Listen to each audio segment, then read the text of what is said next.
Buenas tardes. Agradezco al Frente Unido por el cáncer de pulmón por la invitación a este importante foro que, como ya lo comentaron los profesores previo que me precedieron, pues es de suma importancia para nosotros y sobre todo que ustedes pues realmente son los actores principales en el contexto de la detección oportuna del cáncer de pulmón, ¿verdad? Que es a lo que realmente nosotros nos dedicamos y amamos, ¿verdad? Esta profesión.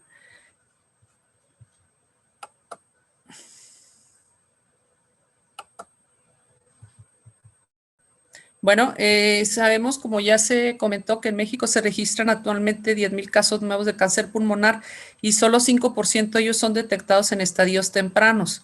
Por lo tanto, pues se requiere implementar medidas para el diagnóstico oportuno del cáncer de pulmón.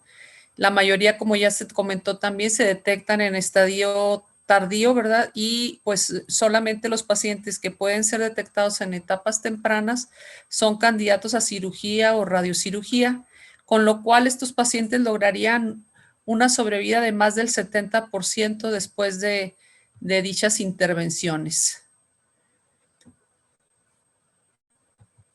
A pesar de todos los esfuerzos que hemos visto realizados, la alta tasa de mortalidad que ustedes han estado viendo en las gráficas anteriores se mantiene. Por lo tanto, la prevalencia y el impacto de la morbimortalidad tiene que ver con el retraso en el diagnóstico y es necesario y prioritario identificar a los grupos de población en base a factores de riesgo y a los síntomas con el objetivo de establecer un diagnóstico oportuno y por lo tanto impactar en sobrevida y calidad de vida de nuestros pacientes con cáncer de pulmón. Se debe establecer una detección oportuna, la cual mejorará el pronóstico de los pacientes con cáncer pulmonar unificando criterios que deben realizar procedimientos estandarizados y basados obviamente en evidencia científica. Es importante, ¿verdad?, establecer, como ya lo han comentado también en las pláticas previas, esos factores de riesgo que vamos a ver más adelante para identificar cuáles pacientes son los que deben de ser evaluados de manera oportuna. Bueno, y por la situación que vemos aquí, sabemos que la enfermedad temprana va a tener mucho más oportunidad de tener una evolución favorable, pero desafortunadamente nos seguimos viendo enfermedad avanzada. Aquí vemos que únicamente aproximadamente el 15% de los pacientes son encontrados en etapas tempranas o en etapas localmente avanzadas. La mayoría de los pacientes se localizan en enfermedad metastásica o con enfermedad a distancia y un porcentaje bajo con desconocido. Pero si estos pacientes se encuentran en etapas tempranas al inicio de su enfermedad, van a tener una posibilidad de sobrevida, como vemos aquí, de más del casi el 60% en enfermedad localizada y regional, pero los pacientes con enfermedad a distancia, que obviamente esto con todas las terapias innovadoras que actualmente tenemos para el manejo del cáncer de pulmón, pues van a tener un destino diferente y ha aumentado la sobrevida de este grupo de pacientes, pero sobre todo es muy importante también el impacto que tiene en los costos, ¿verdad? En el manejo de la enfermedad metastásica, pues obviamente los costos son muy importantes y obviamente los pacientes ya no tienen posibilidades de curación y de tener una calidad de vida adecuada como lo sería en una enfermedad localizada. Y esto ya se comentó, ¿verdad? Las prevalencias y la incidencia de cáncer de pulmón en las escalas del Globocan representó el 11,4% del total de los pacientes con cáncer y contribuye al 18% del total de muertes por cáncer de pulmón. Sabemos que también la incidencia del cáncer de pulmón sigue siendo muy importante, muy cercana al cáncer de mama cuando valoramos la enfermedad como por ambos sexos. Y en cuanto a incidencia de mortalidad, pues sigue siendo el primer lugar de mortalidad por cáncer, que precisamente es con todos este tipo de iniciativas es lo que se quiere impactar para tratar de modificar este tipo de estadísticas. ¿Y cuáles son los pacientes? Pues únicamente repitiendo lo que ya comentaron, ¿verdad? Que el grupo de pacientes que tenemos con factores de riesgo son pacientes de 55 a 80 años que tienen el antecedente de fumar una cajetilla al día y que lo han hecho por más de 30 años generalmente, o aquellos pacientes que han dejado de fumar hace aproximadamente 15 años. También pacientes que tienen antecedente de EPOC, ¿verdad? O fibrosis pulmonar, y pacientes que son expuestos a humo de leña, y también el radón y el asbesto son factores de riesgo importante. Este grupo de pacientes debe ser seguido de una manera muy cercana. Los síntomas que también ya se abordaron, pues los más frecuentes son pacientes con tos de difícil control y de más de 3 meses, ¿verdad? De evolución sin una mejoría importante, pérdida de peso de más del 10% en 6 meses, disnea, dolor torácico, hemoptisis, deterioro del nivel de la actividad física. Esos son los síntomas más importantes que vamos a tener en nuestros pacientes con cáncer de pulmón, pero como ya lo comentó el doctor Alatorre, generalmente cuando esos pacientes tienen este tipo de síntomas, pues ya se trata de una enfermedad avanzada y es lo que precisamente queremos evitar con todas estas iniciativas. Hay muchos estudios, ¿verdad?, de screening a nivel internacional que han tenido el esfuerzo de realizar evaluaciones del riesgo para disminuir la posibilidad o aumentar la posibilidad de detectar etapas tempranas.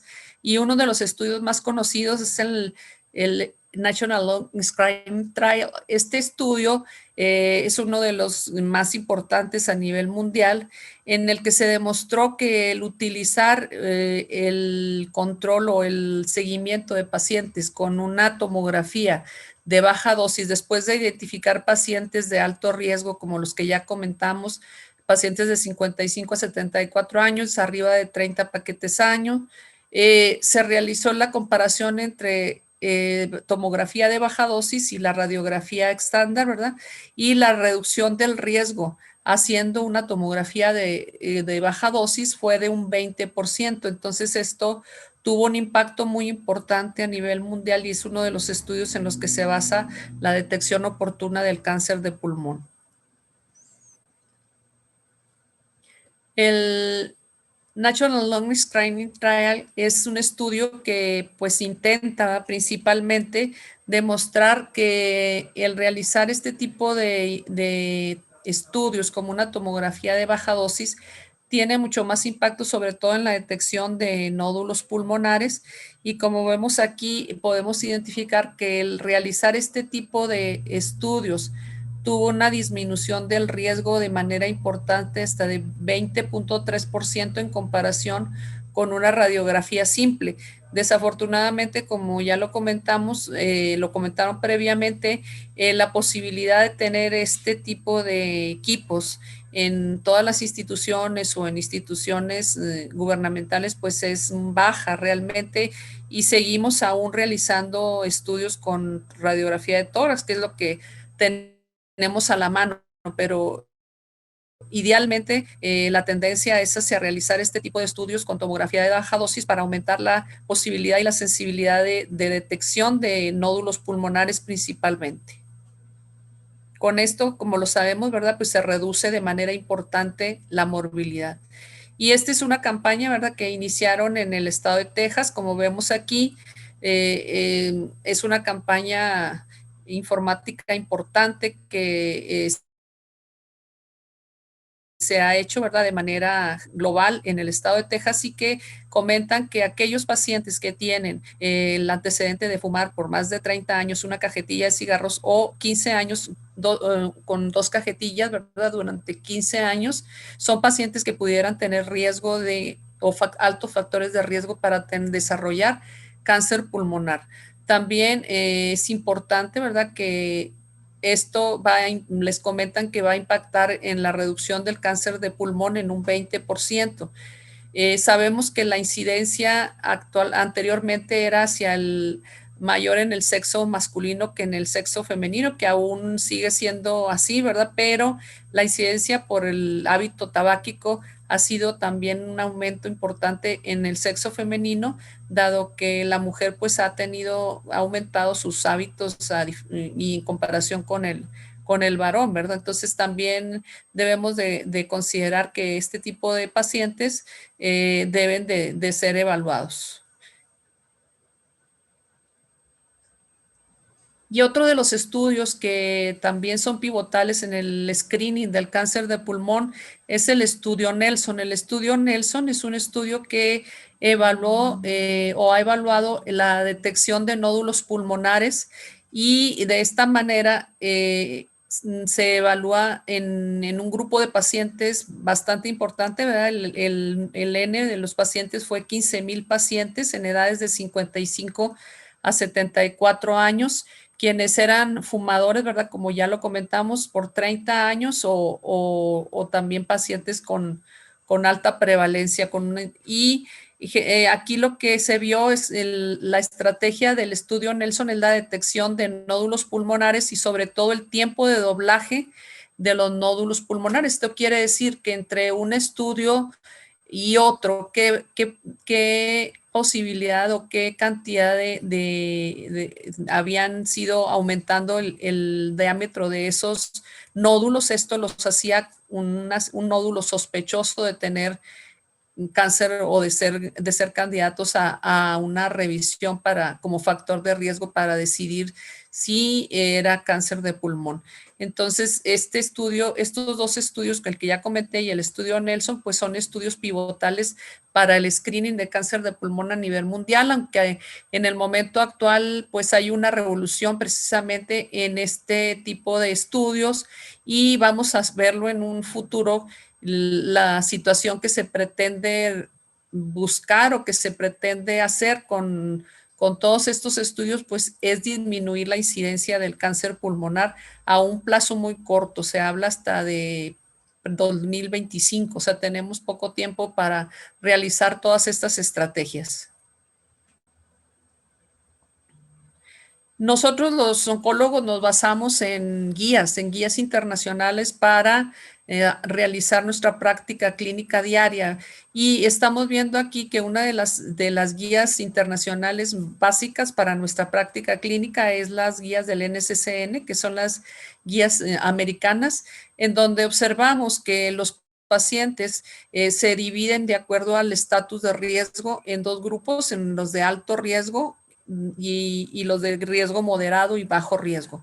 Los pacientes de alto riesgo son aquellos pacientes entre edades de 55 a 77 años con más de 30 paquetes, historia de más de 30 paquetes año de ser fumadores y cesación del tabaquismo menos de 15 años. Esos se integran en el de alto riesgo o también el grupo 2, que son pacientes con edades de 50 años o más y con historia de más de 20 paquetes año de ser fumadores y adicionales riesgos tantos como segundos fumadores o tener la posibilidad de algún otro factor de riesgo de los ya comentados.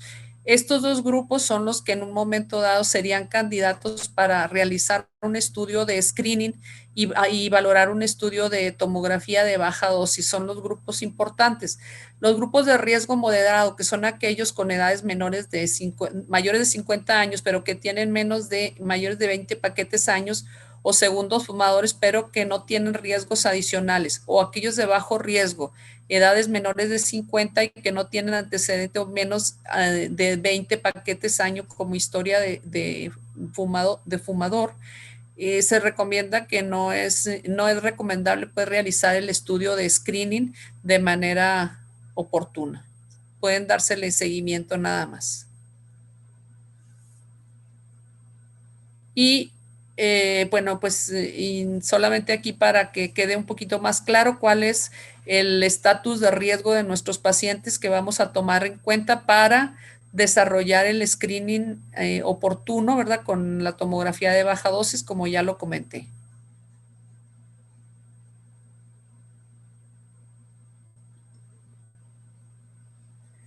Y bueno, los beneficios de detectar de tener un programa de detección oportuna, sobre todo en los países de América Latina. Bueno, sabemos que este tipo de iniciativas, pues en países desarrollados ya es un estándar, ¿verdad? Y se ha invertido una cantidad de esfuerzos importante para poder llevar a cabo estos estudios, pero adolecemos de este tipo de desarrollo en América Latina y es lo que estamos tratando de realizar. Sabemos que estos tipos de estudios tienen un beneficio importante.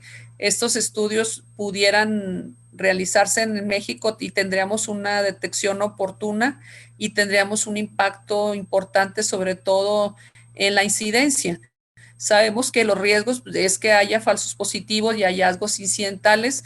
Requerimos, obviamente, de tener personal capacitado, recursos humanos para realizar este tipo de estudios, áreas de expertise también para poderlos desarrollar, inversión en tomógrafos de baja dosis, inversión en el abordaje diagnóstico en estudios positivos.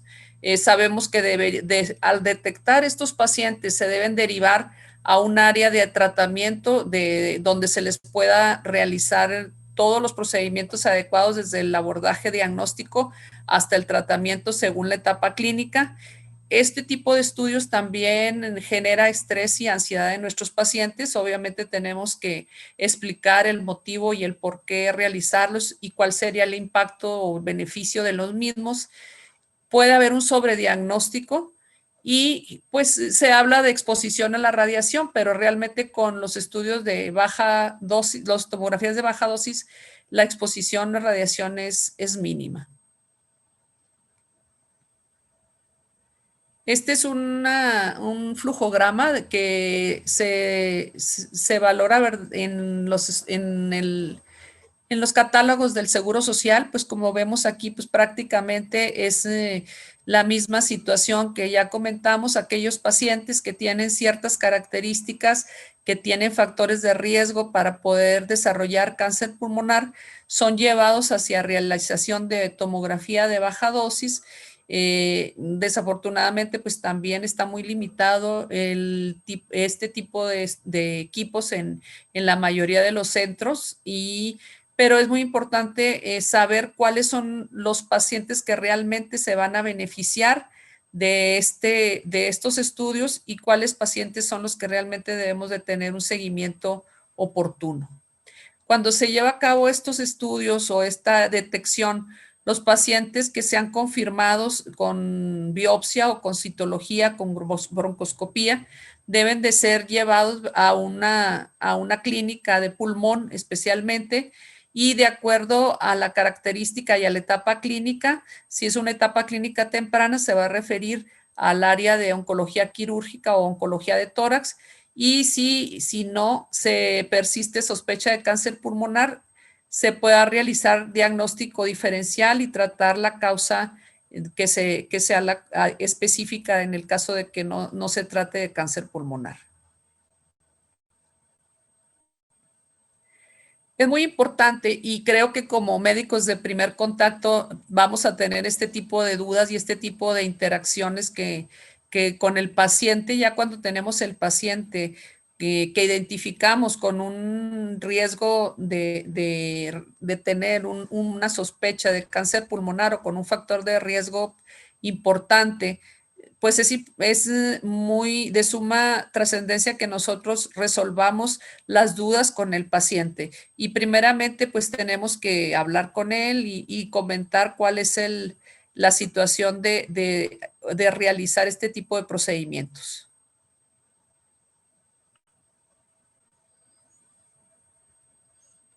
La relación médico-paciente, pues obviamente es ganarse la confianza del paciente y primeramente el paciente nos va a comentar que cuál es las dudas o cuál es la posibilidad de que se le haga un screening de cáncer de pulmón, qué beneficios va a tener. Nosotros vamos a determinar que primeramente debemos de buscar los signos de enfermedad antes de que nosotros podamos realizarle nuestro screening al paciente los síntomas de un paciente que está en riesgo. Lo que ya comentamos, pues es un paciente de alto riesgo para padecer cáncer de pulmón de acuerdo a todos los factores definidos en los estudios del National Lung Screening Trial, como son 55 a 74 años, fumador o exfumador, ¿verdad? Pero por menos de 15 años. Y saber como fumador cuántos paquetes por año, otro tipo de exposición, si el paciente tenía un riesgo ocupacional. Para calcular cuántos paquetes al año fumó nuestro paciente, bueno, la fórmula es muy básica, ¿verdad? Pues primeramente vamos a ver el número de años que fumó el paciente por el número de promedio de paquetes por día, y esto nos da el número de paquetes año o el porcentaje de paquetes año que va a tener nuestro paciente.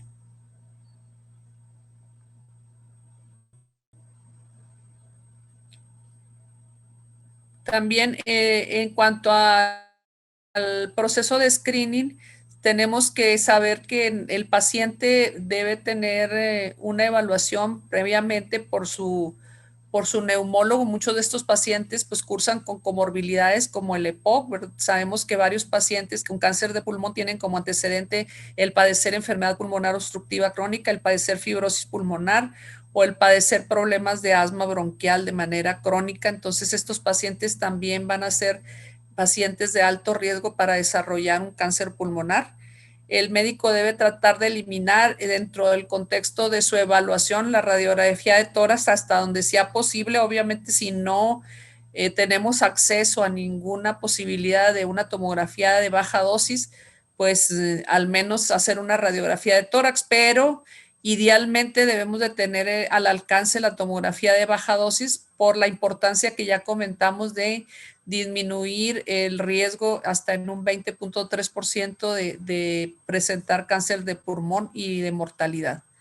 Sabemos que los médicos deben de tener acceso a programas multidisciplinarios de diagnóstico, y lo que se pretende con estas pláticas y con el trabajo que se está haciendo por parte del Frente Unido contra el Cáncer de Pulmón es precisamente tratar de lograr y derivar a los pacientes de manera oportuna con médicos especialistas que puedan realizar a procedimientos o que puedan en un momento dado canalizar al paciente hacia el mejor tratamiento.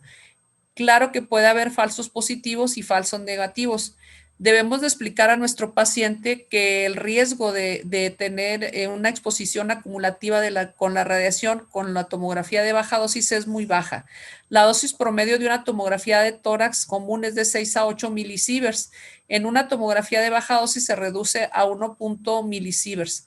Con los nuevos tomógrafos de 320 filas de detectores ya se han realizado tomógrafos de baja dosis hasta de 0.6 milisieverts. Y para comparar, pues, la dosis promedio anual para el cuerpo entero proveniente de fuentes naturales en Estados Unidos es de 3 milisieverts por año. O sea, de ahí podemos ver que realmente la exposición a radiación al realizar estos procedimientos de tomografía de baja dosis es sumamente baja y realmente no impactaría en perjudicar a nuestro paciente, y es lo que debemos de explicar a ellos, ¿verdad?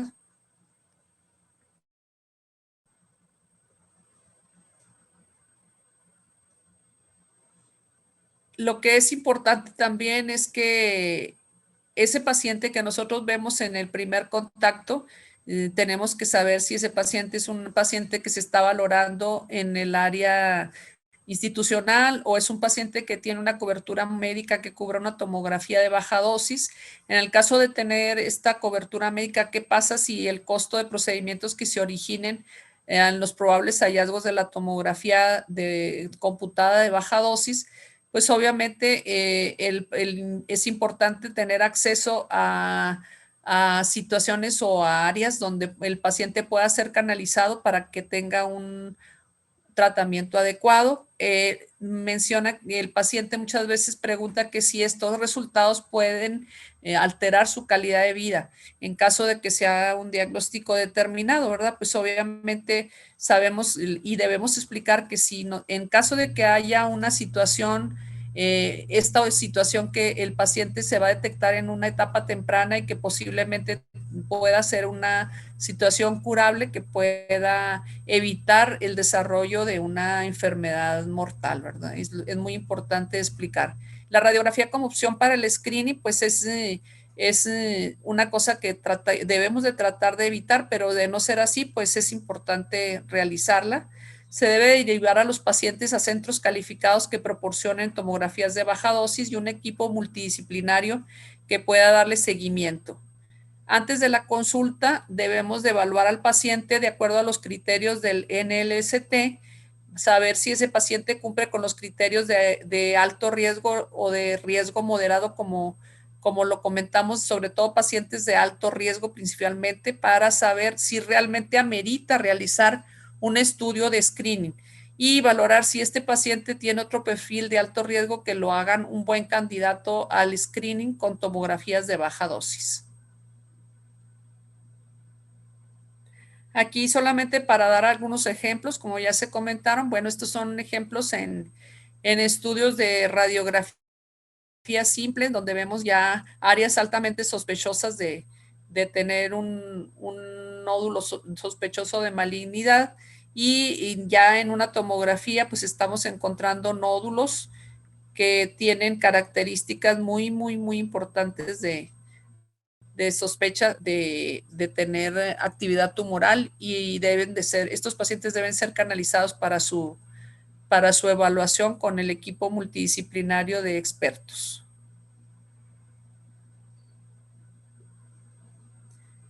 Después de un proceso de screening, de acuerdo a los resultados que tengan nuestros pacientes y en base igualmente a los estudios del NLST, donde una reducción del 20% de la mortalidad en cáncer de pulmón al realizar ese estudio de screening, el paciente va a comentar que cuáles son los beneficios o el riesgo si se hace este tipo de screening. Durante la consulta se debe hacer una historia clínica completa y determinar comorbilidades posibles, si es necesario hacerle una espirometría o derivar al paciente para que realicen, siempre incidir y defender la cesación tabáquica, educar sobre los síntomas y la enfermedad pulmonar subyacente. Se debe hablar sobre los riesgos y los beneficios asociados con el proceso de screening. Si se decide realizar el screening, que obviamente es un procedimiento que el paciente debe consentir, ¿verdad? Por medio de un consentimiento informado, debe de valorarse la disponibilidad y solicitar tomografías de baja dosis y un seguimiento multidisciplinario. Siempre debe haber disponibilidad por parte de nuestro paciente de poder desarrollar este tipo de screening, pero nosotros tenemos que tener el conocimiento de todos estos factores para impactar precisamente en la decisión de nuestro paciente.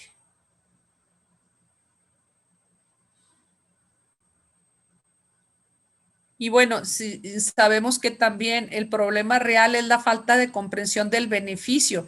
Muchas veces los mismos médicos, a veces podemos decir que por ignorancia, tenemos duda del realmente del beneficio que impacta en la detección oportuna del cáncer pulmonar. Y aquí vemos precisamente la percepción de la efectividad del screening del cáncer pulmonar en un grupo importante de médicos. El 30% de los médicos piensan que la eficacia es desconocida, el 28% piensan que es mínimamente o no es efectiva y solamente el 42% piensa que es muy o moderadamente efectiva.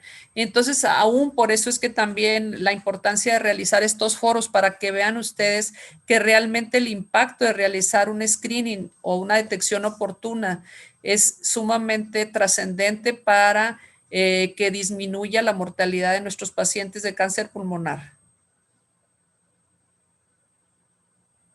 Y sabemos que la mejor captación de los exámenes de detección podría duplicar la sobrevida del cáncer de pulmón para el 2025.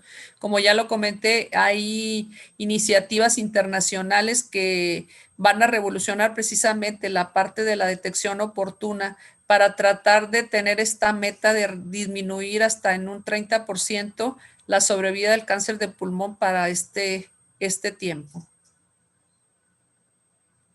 Y pues esta iniciativa es el Long Ambition Alliance, a grosso modo, esta iniciativa lo que busca es el paso del progreso en la sobrevida del cáncer de pulmón, y sus áreas principales de buscar es disminuir o aumentar los porcentajes de screening y las pruebas de detección oportuna, el acceso de los pacientes a la medicina innovadora y mejorar la calidad de atención al paciente. Estos 3 puntos son el móvil de esta iniciativa internacional que se está desarrollando ya en este momento por los grupos internacionales en el estudio del cáncer de pulmón. Y en esta era de la inteligencia artificial, precisamente también no voy a ahondar tanto en esto, pero sí quiero comentar que una de las iniciativas principales para realizar esta detección oportuna es que van a someterse. Sabemos que muchas de las veces el evaluar nódulos pulmonares o características de los nódulos pulmonares, pues depende mucho del expertise de quien está realizando, de quien está valorando los estudios. Entonces, van a realizarse procedimientos o programas virtuales que en un momento dado van a permitir determinar por medio de evaluaciones volumétricas si ese nódulo realmente es negativo o es positivo para malignidad de una manera más exacta. Y bueno, aquí los médicos, sobre todo el del área de neumología, se preguntarían, ¿y entonces cuál es mi papel en el diagnóstico del cáncer de pulmón? Pues donde va a haber mayor papel para todas las personas que tienen primer contacto con los pacientes de cáncer pulmonar, sobre todo es en impactar en el pronóstico. Pero obviamente el médico va a ser sumamente importante aún en la era de la inteligencia artificial para el diagnóstico y el screening y para el tratamiento, pero en el pronóstico es donde vamos a impactar de mejor manera al realizar ya los estudios con inteligencia artificial. Y pues concluyendo, vemos que la tomografía de baja dosis es un estudio imprescindible y prácticamente ya basal para el screening de cáncer pulmonar a nivel internacional, y este debe ser basada en la información que ya comentamos de los estudios pivotales del Nelson y del National Lung Screening Trial, y en el screening con con tomografía de baja dosis se debe realizar a las personas con mayor riesgo de enfermedad de acuerdo a las características que ya comentamos. Se deben de seguir reglas de predicción. Se espera tener en un tiempo posterior biomarcadores para seleccionar desde el punto de vista genético principalmente cuál es la población de mayor riesgo para tener o para desarrollar cáncer pulmonar, mayor susceptibilidad, y por tanto beneficiarse más con el rastreo o con el diagnóstico de cáncer pulmonar. Se debe diferenciar entre nódulos malignos y benignos. Debe haber indicadores tempranos de la agresividad de la enfermedad de acuerdo también al seguimiento de estos pacientes. Conocer los valores de costo-efectividad locales, cuánto impacta esta enfermedad en nuestra población. Acciones de salud pública que reduzcan el tabaquismo sigue siendo el método más importante para reducir la morbimortalidad por el cáncer de pulmón. Y de acuerdo a la evidencia en el ámbito mundial que justifica ampliamente un programa local de detección temprana del cáncer pulmonar, pero esto es necesario adaptarlo a las condiciones de la población a estudiar. Sabemos que incluso en la población mexicana, aún en el norte, en el sur del país, en el centro, las condiciones y las características de la población son sumamente diferentes. Incluso hemos platicado ampliamente con respecto a los factores de riesgo de la población del norte del país, que puede variar en cuanto a la población del sur. Por ejemplo, nuestra población no depende tanto del humo de leña, pero sí tenemos población con alto factor de riesgo, por ejemplo, entre los parrilleros, entre personas que se dedican, que están en la industria y que tienen contacto con químicos, sobre todo derivados de asbesto principalmente, tienen alto riesgo de desarrollar este tipo de problema. Este tipo de iniciativas implica retos en relación a costos de detección y seguimiento, inversión en recursos humanos, en salud y en equipo médico capacitado y multidisciplinario. Pero definitivamente, sin ninguna duda, la disminución de la mortalidad y la falta de evidencia científica en esta situación justifica la implementación de todos estos programas de detección temprana. Muchas gracias y quedo a sus órdenes para cualquier duda.